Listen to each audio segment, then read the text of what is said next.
വിശുദ്ധ മർക്കോസ് എഴുതിയ സുവിശേഷം അദ്ധ്യായം 1 40 മുതൽ 45 വരെയുള്ള വാക്യങ്ങൾ. കുഷ്ഠരോഗിയെ സുഖപ്പെടുത്തുന്നു. ഒരു കുഷ്ഠരോഗി അവൻ്റെ അടുത്തെത്തി മുട്ടുകുത്തി അപേക്ഷിച്ചു, അങ്ങേക്ക് മനസ്സുണ്ടെങ്കിൽ എന്നെ ശുദ്ധനാക്കാൻ കഴിയും. അവൻ കരുണ തോന്നി കൈ നീട്ടി അവനെ സ്പർശിച്ചുകൊണ്ട് പറഞ്ഞു, എനിക്ക് മനസ്സുണ്ട്, നിനക്ക് ശുദ്ധിയുണ്ടാകട്ടെ. തൽക്ഷണം കുഷ്ഠം മാറി അവന് ശുദ്ധി വന്നു.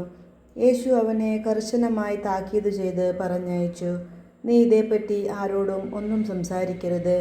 എന്നാൽ പോയി പുരോഹിതനെ നിന്നെ തന്നെ കാണിച്ചു കൊടുക്കുക. മോശയുടെ കൽപ്പനയനുസരിച്ച് ജനങ്ങൾക്ക് സാക്ഷ്യത്തിനായി ശുദ്ധീകരണ കാഴ്ചകൾ സമർപ്പിക്കുകയും ചെയ്യുക. എന്നാൽ അവൻ പുറത്തു ചെന്ന് വളരെ കാര്യങ്ങൾ പ്രഘോഷിക്കാനും ഇത് പ്രസിദ്ധമാക്കാനും തുടങ്ങി. തന്മൂലം പിന്നീട് പട്ടണത്തിൽ പരസ്യമായി പ്രവേശിക്കാൻ യേശുവിന് സാധിച്ചില്ല. അവൻ പുറത്ത് വിജനപ്രദേശങ്ങളിൽ തങ്ങി. ജനങ്ങളാകട്ടെ എല്ലായിടങ്ങളിലും നിന്ന് അവൻ്റെ അടുത്ത് വന്നുകൊണ്ടിരുന്നു. നമ്മുടെ കർത്താവായ മിശിഹായ്ക്ക് സ്തുതി.